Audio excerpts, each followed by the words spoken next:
ప్రభువునందు ప్రియమైన పెనుయేల్ సందేశ వీక్షకులకు, అభిమానులకును, స్థానిక సంఘానికిని ప్రభు అయిన యేసుక్రీస్తు వారి నామములో శుభములు తెలియజేయుచున్నాం. ప్రభు మనకు అనుగ్రహించిన తన మహా అనుకూలతను బట్టి, కృపా బాహుళ్యతను బట్టి మరొక మారు ప్రభు సన్నిధిలో ఆయన శ్రేష్టమైన మందిర ఆవరణములో ఈ సువార్త కూడిక కలిగి ఉండటానికి, పెనుయేల్ సందేశం అనబడిన ఈ ప్రత్యేకమైన పరిచర్య కలిగి ఉండటానికి ప్రభు మనకు అనుగ్రహించిన తన మహాకృపను బట్టి ప్రభుకెంతో వందనస్తులమై ఉంటున్నాం. గత వార దినాలు మిమ్ములను దేవుడు తన యొక్క బాహువుల కింద కాపాడి సంరక్షించిన దానిని బట్టి ప్రభుకెంతో కృతజ్ఞతాస్తుతులు చెల్లిస్తున్నాం.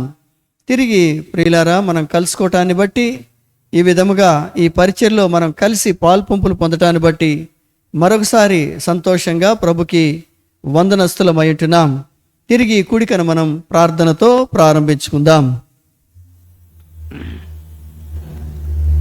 ప్రేమల తండ్రి, పరిశుద్ధ దేవా, హృదయమార కృతజ్ఞతలు, స్తుతులు, వందనములు, స్తోత్రాలు చెల్లించుకుంటున్నాం. ప్రేమించి మీరు మాకు అనుగ్రహించిన ఈ శ్రేష్టమైన ధన్యకరమైన సమయాన్ని బట్టి హృదయమార మీకు కృతజ్ఞతలు, స్తుతులు, వందనములు, స్తోత్రాలు చెల్లించుకుంటున్నాం.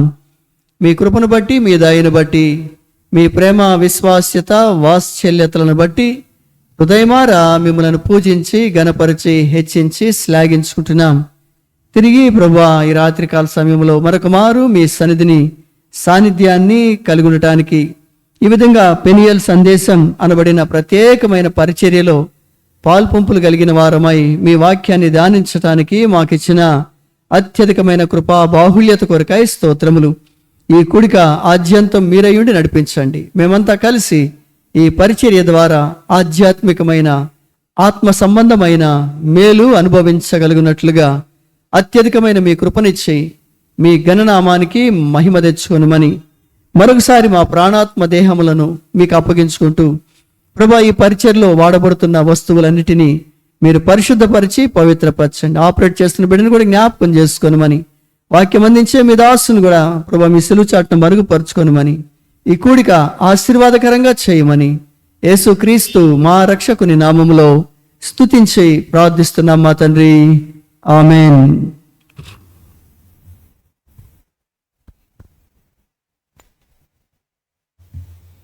ఒక పాట పాడుకుందాం.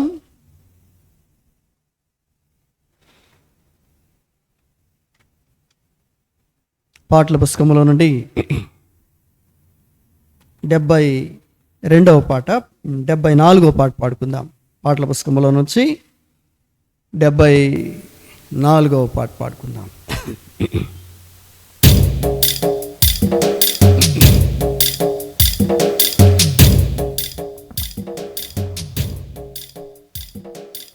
అర్హమైన పాత్రగా చేయుము తండ్రి, నీ చేతిలో నేను వాడబడుటకు. అర్హమైన పాత్రగా చేయుము తండ్రి, నీ చేతిలో నేను వాడబడుటకు. పనికిరాని పాత్రను నేను, నన్ను త్రోసివేయకుము.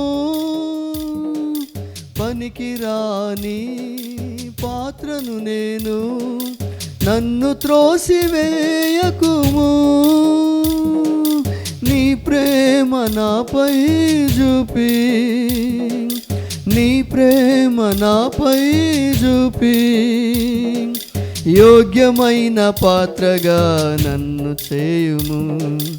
యోగ్యమైన పాత్రగా నన్ను చేయుము. అర్హమైన పాత్రగా చేయుము తండ్రి, నీ చేతిలో నేను వాడబడుటకు.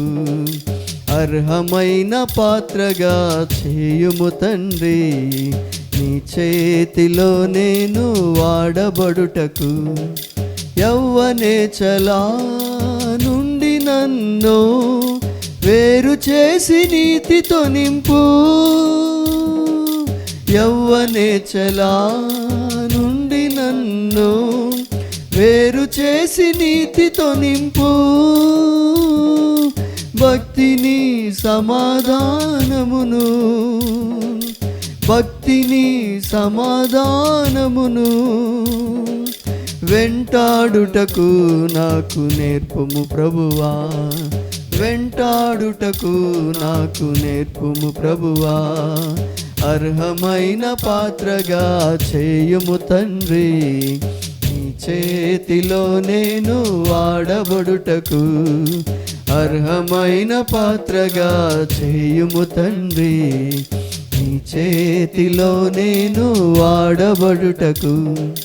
యవ్వనములో నిన్ను సేవింపా కృపాచేత బలపరచుము, యవ్వనములో నిన్ను సేవింపా కృపాచేత బలపరచుము. నీ మహిమ కొరకై నేను, నీ మహిమ కొరకై నేను ప్రజ్వలించునట్లుగా చేయుము ప్రభువా, ప్రజ్వలించునట్లుగా చేయుము ప్రభువా. అర్హమైన పాత్రగా చేయుము తండ్రి, నీ చేతిలో నేను వాడబడుటకు. అర్హమైన పాత్రగా చేయుము తండ్రి, నీ చేతిలో నేను వాడబడుటకు. యవ్వనములో మాటలను పవిత్ర ప్రవర్తనలో,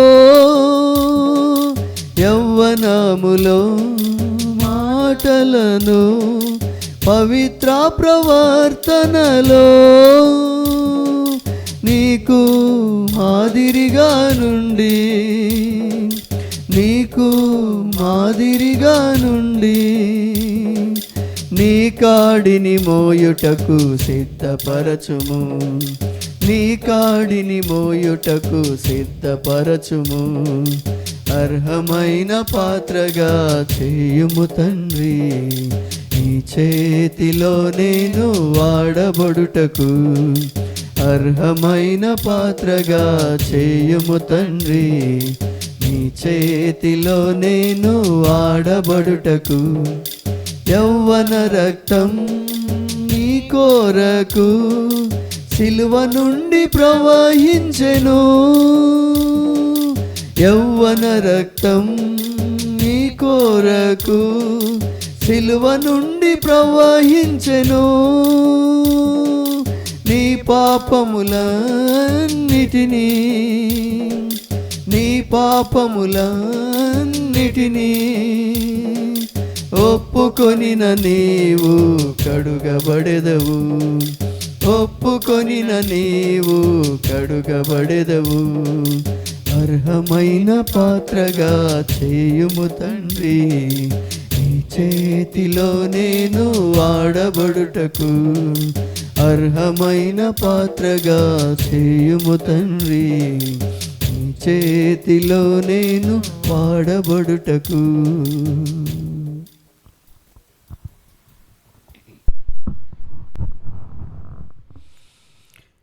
మన సువార్త పరిచర్య నిమిత్తమై బైబిల్ గ్రంథములో నుండి ఇర్మియా గ్రంథము 18వ అధ్యాయంలోని ఒక శ్రేష్టమైన, చాలా ప్రాముఖ్యమైన, అతి ప్రధానమైన దైవ కార్యానికి సంబంధించిన ఒక విషయాన్ని మనం ధ్యానం చేస్తూ ఆ ప్రభురక్షకుని అద్భుతమైన రక్షణను, ఆయన విచిత్రమైన ప్రేమను, అపార ఏర్పాటును మనము జ్ఞాపకం చేసుకుందాం. ప్రథమంగా మన బైబిల్ చూపిస్తూ బైబిల్ పల్లవి పాడుకుందాం. పఠింప శ్రేష్ఠ గ్రంథము బైబిల్, పఠింప శ్రేష్ఠ గ్రంథము బైబిల్, అనుదినము పఠించిన ప్రేమతోడ నడుపును, ఓ పఠింప శ్రేష్ఠ గ్రంథము బైబిల్. ఇర్మియా గ్రంథము 18వ అధ్యాయము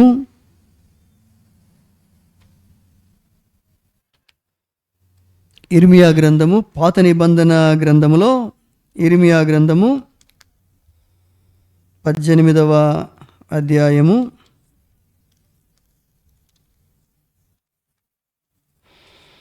1 నుండి కొన్ని వచనాలను చదువుకుందాం. ఇర్మియా గ్రంథము 18వ అధ్యాయము 1 నుండి కొన్ని వచనాలను చదువుకుందాం. యెహోవా యొద్ద నుండి ఇర్మియాకు ప్రత్యక్షమైన వాక్కు, నీవు లేచి కుమ్మరి ఇంటికి పొమ్ము, అక్కడ నా మాటలు నీకు తెలియజేస్తును. నేను కుమ్మరి ఇంటికి వెళ్ళగా వాడు తన సారె మీద పని చేయుచుండెను. కుమ్మరి జిగటమంటుతో చేయుచున్న కుండ వాని చేతిలో విడిపోగా ఆయన జిగటమన్ను మరలా తీసుకొని కుమ్మరి తనకు యుక్తమైనట్టుగా దానితో మరి ఒక కుండ చేసెను. ప్రభు చదవబడిన ఈ లేఖనాలు మన గమనంలో ఆశీర్వదించబడును గాక. ఇర్మియా అని ఒక గొప్ప ప్రవక్త అంటే దేవుని యొద్ద నుండి దైవ వాక్కులను, దైవ సమాచారాన్ని, దైవ ఉద్దేశాలను, ఆయన సంకల్పాలను మానవుల దగ్గరకు తీసుకొని వచ్చి మానవులకు బోధించే వ్యక్తిని మరి ఇర్మియా గ్రంథంలో గొప్ప ప్రవక్తగా ఇర్మియా చెప్పబడతా ఉన్నాడు. వారిని ప్రవక్తలు అని పిలిచినారు. వీరు దేవుని యొక్క సమాచారాన్ని మానవులకు అందించేవారు. దేవుని యొక్క ఉద్దేశం, దేవుని యొక్క సంకల్పం ఏమైనదో అది ఈ ప్రవక్తల ద్వారానే దేవుడు మానవులకు తెలియజేస్తూ వచ్చినాడు. ఆ కారణాన వీరు దేవునికి మానవులకు మధ్యవర్తులుగా వ్యవహరించినారు.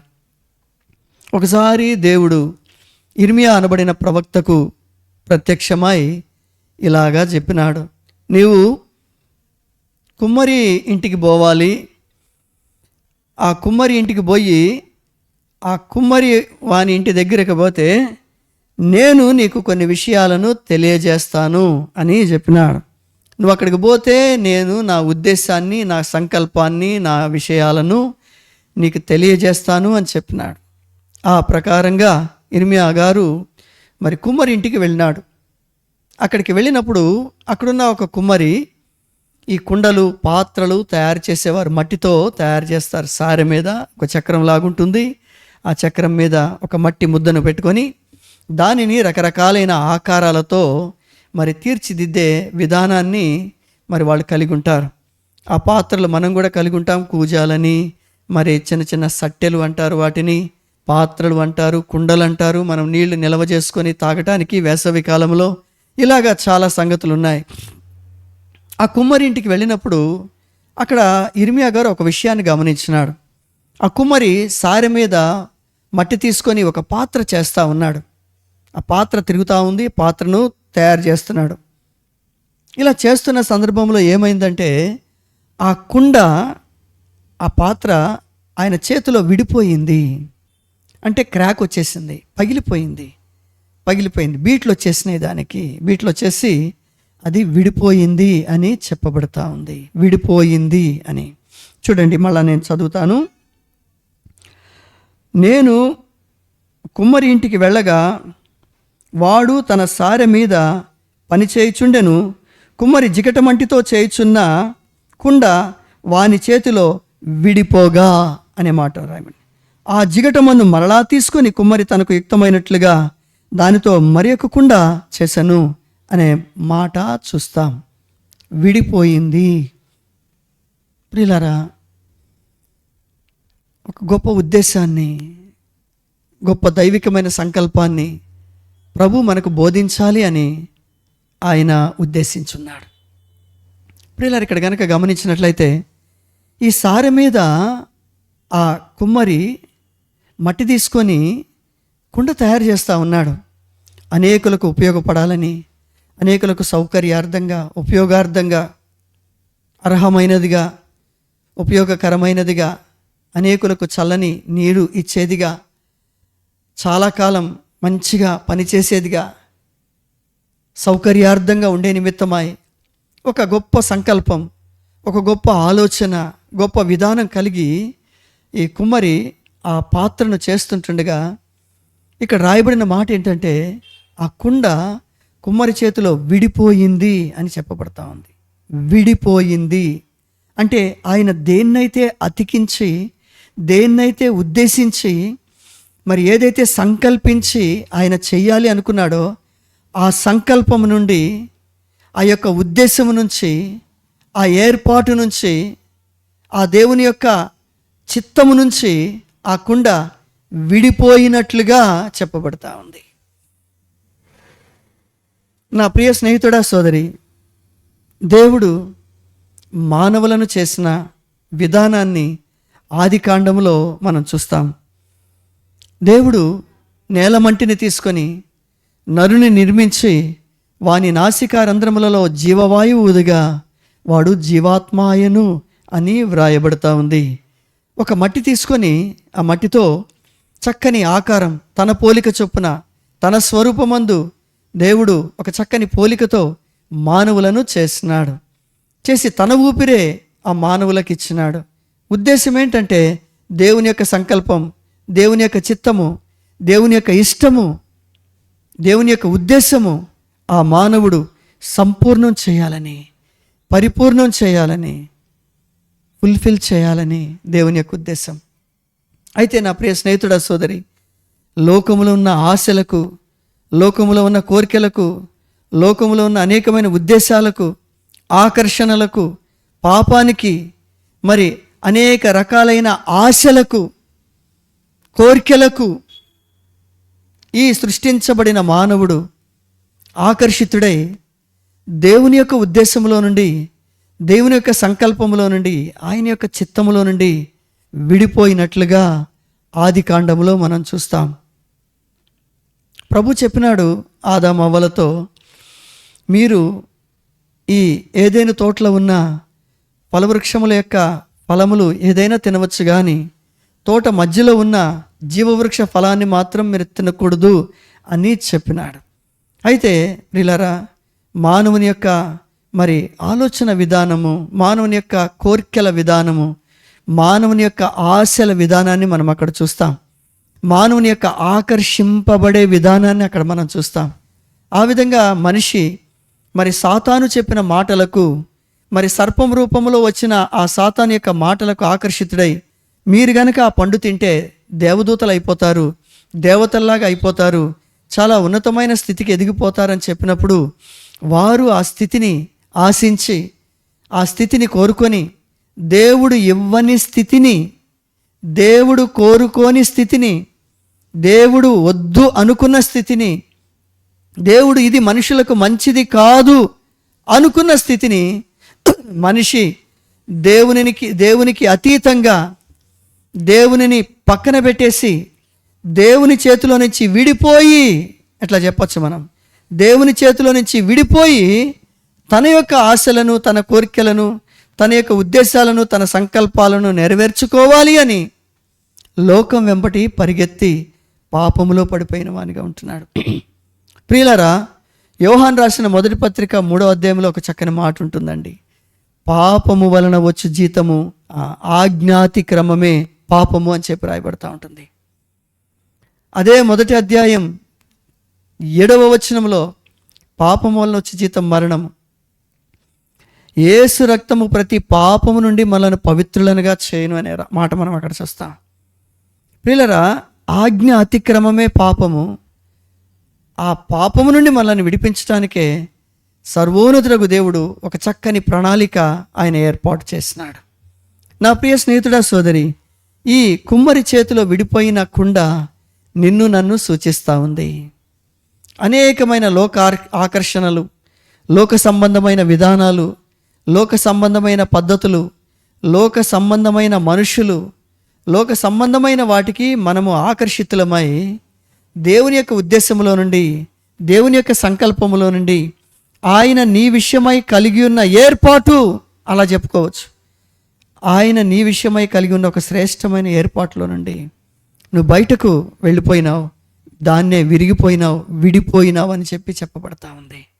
అయితే ప్రియులరా, ఇక్కడ దేవుని ప్రేమ మనకు కనపడుతుంది. యోహాను సువార్త 3వ అధ్యాయం 16వ వచనంలో ఒక మాట రాయబడుతూ ఉంది, దేవుడు లోకమును ఎంతో ప్రేమించను అని, కాగా తన అద్వితీయ కుమారునిగా పుట్టిన వాని యందు విశ్వాసం ఉంచు ప్రతివాడు నశింపక నిత్య జీవము పొందినట్లు ఆయన కుమారుణ్ణే మనకు అనుగ్రహించను అని అక్కడ మనం చదువుతాం.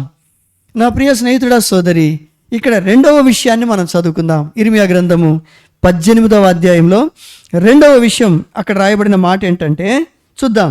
కుమ్మరి జిగటమంటితో చేయుచున్న కుండ వాని చేతిలో విడిపోగా ఆ జిగటమన్ను మరలా తీసుకొని ఏదైతే విడిపోయిందో, ఏదైతే పాడైపోయిందో, ఏదైతే అపవిత్రమైపోయిందో, ఏదైతే దేవుని యొక్క ఉద్దేశం నుండి, సంకల్పం నుండి, ఆలోచన నుండి, ఆయన యొక్క ప్రణాళిక నుండి బయటకు వచ్చేసిందో, విడిపోయిందో, దాన్నే తీసుకొని, ఆ జిగటమన్ను తీసుకొని మరలా తీసుకొని కుమ్మరి తనకు యుక్తమైనట్లుగా దానితో మరి ఒక కుండ చేశాను అనే మాట రాజుస్తా.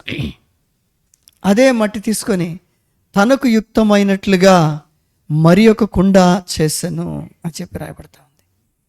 నా ప్రియ స్నేహితుడా, సోదరి, విడిపోయే, పగిలిపోయే, మరి పాడైపోయే మనస్తత్వం కలిగిన మన జీవితాలను కట్టి సంపూర్ణం చేసి, పరిపూర్ణం చేసి, ఆయన యొక్క ఉద్దేశంలోనికి, ఆయన సంకల్పంలోనికి, ఆయన విధానంలోనికి, ఆయన ఏర్పాట్లోనికి తీసుకొని రాబడటానికే దేవుడు ప్రభు అయిన యేసుక్రీస్తు వారిని మన కొరకు ఆయన అనుగ్రహించినారు.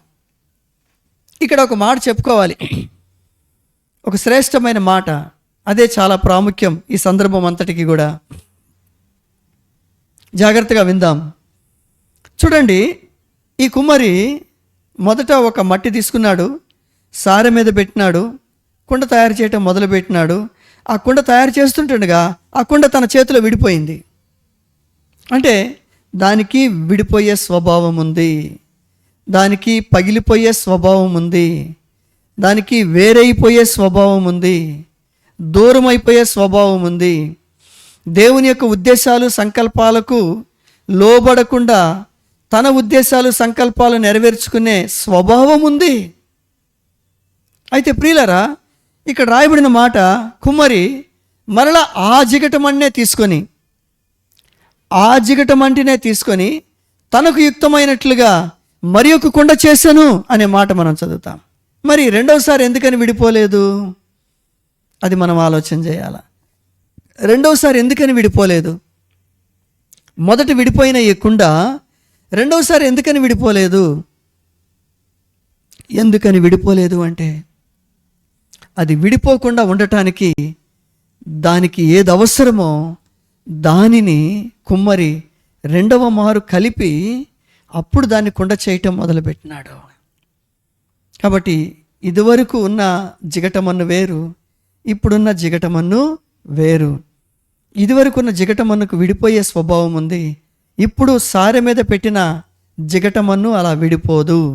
అలా విడిపోకుండా ఉండటానికి దానికి ఏది అవసరమో, ఏది అక్కరో, ఏది కలిపితే అది విడిపోకుండా గట్టిగా పట్టుకొని చక్కని పాత్రగా సిద్ధపరచబడుతుందో దానిని కలిపినాడు ఆ కుమ్మరి. ఆ మట్టిలో కలిపి తిరిగి యుక్తమైనట్లుగా మరి ఒక కుండ చేశాను. ఈసారి విడిపోలేదు ఆ కుండ. నా ప్రియ స్నేహితుడా, సోదరి, ఏమర్థమైంది? విడిపోయే స్వభావం కలిగిన, పగిలిపోయే స్వభావం కలిగిన మన జీవితాలలో ప్రభు అయిన యేసుక్రీస్తు వారి యొక్క రక్తాన్ని తీసుకొచ్చినాడు దేవుడు. తన కుమారుణ్ణి ఈ లోకానికి మానవునిగా పంపించి, యేసు రక్తము ప్రతి పాపము నుండి, అంటే మనం ఇలా చెప్పుకోవచ్చు, విడిపోయే స్వభావం నుండి, పడిపోయే స్వభావం నుండి, పాడైపోయే స్వభావం నుండి, దూరమైపోయే స్వభావం నుండి, అనేక ఆకర్షణలకు లోనయ్యే స్వభావం నుండి, దేవుని చిత్తము నుండి, దేవుని ఇష్టము నుండి, మన ఇష్టాలకు, మన చిత్తాలకు లోబడే స్వభావం నుండి విడిపించ సామర్థ్యం కలిగింది యేసు రక్తము. యేసు రక్తము ప్రతి పాపము నుండి మనలను పవిత్రులనుగా చేయును. యోహాను రాసిన మొదటి పత్రిక 1వ అధ్యాయము 7వ వచనం. యోహాను రాసిన మొదటి పత్రిక చూడండి, చదువుకుందాం. మొదటి అధ్యాయము 7వ వచనం. మొదటి అధ్యాయము 7వ వచనం. అక్కడ చక్కని మాట మనం చూస్తాము. చక్కని మాట మనకు అక్కడ రాయబడతా ఉంది, చూద్దాము. అయితే ఆయన వెలుగులోనున్న ప్రకారము మనము వెలుగులో నడిచిన యెడల మనము అన్యోన్య సహవాసము గలవారమై ఉందుము. అప్పుడు ఆయన కుమారుడైన యేసు రక్తము ప్రతి పాపము నుండి మనలను పవిత్రులనుగా చేయును. ప్రతి పాపము నుండి మనలను పవిత్రులనుగా చేయును. ప్రతి విడిపోయే స్వభావం నుండి, పడిపోయే స్వభావం నుండి, దూరమైపోయే స్వభావం నుండి మనలను పవిత్రులనుగా చేయును. పిల్లరా, అదే సిలువలో యేసుప్రభు వారు మన కొరకు చేసిన గొప్ప కార్యము. యేసుప్రభు అంటాడు, నా రక్తాన్ని మీకు ఇవ్వటానికి వచ్చాను. నా రక్తము పరిశుద్ధమైనది, పవిత్రమైనది. అపవిత్రమైన ప్రతి దానిని మీలో నుండి తీసివేయ స్వభావము కలిగినది, మిమ్మలను సమకూర్చగలిగినది, తిరిగి నిర్మించగలిగినది, సంపూర్ణంగా చేయగలిగినది. ప్రియులారా, యేసుక్రీస్తు సర్వ మానవాళి కొరకై చేసిన ఒక గొప్ప కార్యం ఇదే. ఆయన ఐశ్వర్యం ఇవ్వటానికి రాలా, రోగాలు బాగు చేయటానికి రాలా, నీకున్న వ్యాధి బాధలు తీసివేయటానికి రాలా. కాబట్టి నీకున్న సమస్యలు పరిష్కరించడానికి వచ్చాడు అనుకుంటున్నావేమో, నీకు పెళ్ళి అవ్వట్లేదని పెళ్లి చేయటానికి వచ్చాడు అనుకుంటున్నావేమో, పిల్లలు లేరని పిల్లలు ఇవ్వటానికి వచ్చాడు అనుకుంటున్నావు, ఇబ్బందులు పడుతున్నావు, ఆర్థికమైన సమస్యల్లో ఉన్నావు, కష్టాల్లో ఉన్నావు, బాధల్లో ఉన్నావు, అవి తీర్చడానికి వచ్చాడు అనుకుంటున్నావు. కాదు కాదు, విరిగిపోయే, పగిలిపోయే, విడిపోయే నీ స్వభావాన్ని మార్చి నీ బ్రతుకును కట్టడానికి వచ్చినవాడు, నిన్ను నూతనంగా నిర్మించటానికి వచ్చినవాడు. అందుకే మన పాపములను తన మీద వేసుకొని, ప్రియులారా, ఈ మట్టి, విడిపోయే స్వభావం కలిగిన మట్టిలో మరి అది విడిపోకుండా ఒక పదార్థాన్ని కలుపుతున్నప్పుడు ఆ పదార్థము విడిపోయే స్వభావాన్ని తీసేసుకుంటుంది. తీసుకొని ఆ విడిపోయే స్వభావం అంతటిని కూడా మట్టిలో నుండి తాను తీసుకొని తనలో ఉన్న మరి అంటు కట్టబడే, విడిపోకుండా ఉండే స్వభావాన్ని ఇస్తుంది. అలాగే యేసు రక్తము మన ప్రతి పాపమును తీసివేసి ఆయన మన పాపములను తన మీద వేసుకొని మనకు నిత్య జీవాన్ని అనుగ్రహించినాడు, మనకు స్థిరమైన జీవితాన్ని దయచేసినాడు, పరిశుద్ధమైన జీవితాన్ని దయచేసినాడు, పవిత్రమైన జీవితాన్ని దయచేసినాడు. ఇక విడిపోము. ఎవడైనను క్రీస్తునందున్న యెడల వాడు నూతన సృష్టి, వానిలో పాతవన్నీ పోతాయి. పాతవంటే విడిపోయే స్వభావం, పడిపోయే స్వభావం, అనేకమైన వాటికి ఆకర్షింపబడే స్వభావం, ఊరికి అట్రాక్ట్ అయిపోయే స్వభావం, లోబడిపోయే స్వభావం, బలహీన స్వభావం అన్నీ కూడా ఆయన రక్తముతో కడిగివేసి నిన్ను స్థిరపరిచే దేవుడు. నేను వానిని స్థిరపరిచేదను అన్నాడు ప్రభు. అలాగా నిన్ను స్థిరపరచటానికి, నిన్ను బలపరచటానికి యోగ్యమైన పాత్రగా, అర్హమైన పాత్రగా, వినియోగకరమైన పాత్రగా, యజమానుడు వాడుకొనుటకు యోగ్యమైన పాత్రగా, ఆయనకు యుక్తమైన పాత్రగా, ఆయనకు ఇష్టమైన పాత్రగా నిన్ను చేసుకోవటానికే ఆ ప్రభురక్షకుడు ఈ లోకానికి మానవునిగా అరుదించినాడు. ఆయన అంటున్నాడు, ప్రయాసపడి పాపభారం మోసుకొనుచున్న వారులారా, విడిపోయే స్వభావాలు కలిగిన వారులారా, పడిపోయే స్వభావం కలిగిన వారులారా, దూరం అయిపోయే స్వభావం కలిగిన వారులారా, అనేకమైన వాటికి ఆకర్షణ కలిగిన స్వభావం కలిగిన వారులారా, నా యొద్దకు రండి, నేను మీ బ్రతుకులను బాగు చేస్తాను, మిమ్మలను స్థిరపరుస్తాను, ఆశీర్వాదకరంగా చేస్తాను, యోగ్యమైనదిగా మిమ్మలను, మీ జీవితాలను ఆయన స్థిరపరుస్తాను. కాగా ఎవడైనను క్రీస్తునందున్న వాడు నూతన సృష్టి, పాతవి గతించను, ఇవిగో సమస్తమును క్రొత్తవాయను. ఆ విధమున ఒక క్రొత్త జీవితాన్ని, ఒక నూతన జీవితాన్ని, ఒక పరిశుద్ధ పవిత్రమైన జీవితాన్ని, యోగ్యమైన జీవితాన్ని దేవుడు నీకు ఇవ్వటానికే ఆ ప్రభురక్షకుడిని నీ కొరకు అనుగ్రహించినాడు. ఆయన రాత్రి తన 2 చేతులు చాచి నిన్ను పిలుస్తున్నాడు. నా యొద్దకు రండి, నేను మీకు విశ్రాంతినిస్తాను. నా యొద్దకు వచ్చి వానిని నేను ఎంత మాత్రమును త్రోసివేయను. ప్రియులారా, ఈ రాత్రి ఆ ప్రభుని అంగీకరించు. నీలో ఉన్న అనేక బలహీనతలు నీ బ్రతుకు స్థిరపరచబడకుండా, నీ బ్రతుకు స్థిరమైనదిగా ఉండకుండా, యోగ్యమైనది ఉండకుండా, అర్హమైనది ఉండకుండా, మరి ఉపయోగకరమైనది ఉండకుండా పాడు చేస్తున్నాయి. అందుకనే అన్ని విషయాల్లో విడిపోతున్నావు. ఎక్కడ నిలబడలేకపోతున్నావు, ఎక్కడ కట్టబడలేకపోతున్నావు, ఎక్కడ స్థిరపరచబడలేకపోతున్నావు. అయితే నా ప్రియ స్నేహితుడ సోదరి, నీ బ్రతుకును ఒక క్రొత్త విధముగా మార్చాలని తన కుమారుని యేసుప్రభువారిని ఈ లోకానికి పంపించినాడు. ఆ ప్రభుని యేసుక్రీస్తునందు విశ్వాసం ఉంచు. గొప్ప రక్షణ, చెప్పనసఖ్యమును మహిమాయుక్తమైన సంతోషాన్ని, ఆనందాన్ని నీ జీవితంలో అనుభవిస్తావు. నీలో ఉన్న అయోగ్యమైనవి, అనర్హమైనవి, అపవిత్రమైన వాటిని అన్నిటినీ ఆయన తీసివేసి యోగ్యమైన విధముగా, పరిశుద్ధమైన విధంగా, పవిత్రమైన విధంగా, ఉపయోగకరమైన విధముగా నీ బ్రతుకును మార్చి ఆయన ఆశీర్వదించగలడు. అట్టి కృప ఆ ప్రభురక్షకుడే మీకు ప్రసాదించునుగాక. రండి, ప్రార్థన ఆశీర్వాదాలతో ఈ కూడిక మనం ముగించుకుందాం. ప్రేమల తండ్రి, పరిశుద్ధ దేవ, హృదయమారా మీకు కృతజ్ఞతలు, స్తుతులు, వందనములు, స్తోత్రాలు చెల్లించుకుంటున్నాం. అవును తండ్రి, మా బ్రతుకులు విడిపోయేవి ప్రభా, పగిలిపోయే బ్రతుకులు, అస్థిరమైన బ్రతుకులు, నిలకడలేని బ్రతుకులు, అనేకమైన వాటికి ఆకర్షింపబడి మీ చేతిలో నుంచి విడిపోయే బ్రతుకులు తండ్రి మావి. అలాంటి మమ్ములను ప్రేమించి మీ కుమారుని మా కొరకై అనుగ్రహించి ఆయన ప్రశస్తమైన శ్రేష్ఠ రక్తము ద్వారా మా బ్రతుకుల్లో మీకు అయోగ్యమైన, అనర్హమైన ప్రతి లక్షణాన్ని కడిగివేసి యోగ్యమైన విధముగా మమ్మలను చేయి నిమిత్తమై ఆయనను మాకు వరముగా అనుగ్రహించినందులకై తండ్రి స్తోత్రాలు. తను ఎందరు అంగీకరించినో వారికి అందరికీ, ఆయన నామమందు విశ్వాసం ఉంచిన వారికి దేవుని పిల్లలయ్యే అధికారం ఇస్తానని చెప్పారు.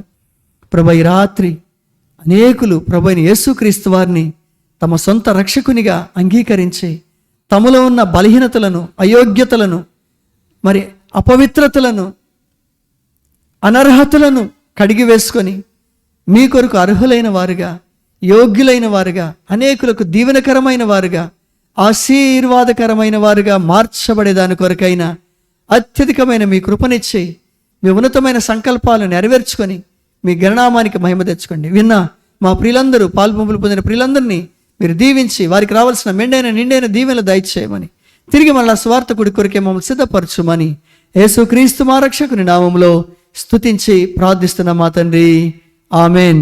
మన ప్రభువైన యేసుక్రీస్తు వారి యొక్క కృప, తండ్రి అయిన దేవుని ప్రేమ, పరిశుద్ధాత్మని యొక్క అన్యోన్య సన్నిధి, కాపుదల, భద్రతాక్షణలు మొదలుకుని ప్రభురాకుడి వరకు చేరాలు మనకును, స్థానిక సార్వత్రిక సంఘాలకును, సువార్తలో పాల్పొంపులు పొంది తీర్మానం చేసుకున్న ప్రియబిడలకును సదా తోడై నడిపించునుగాక. ఆమెన్.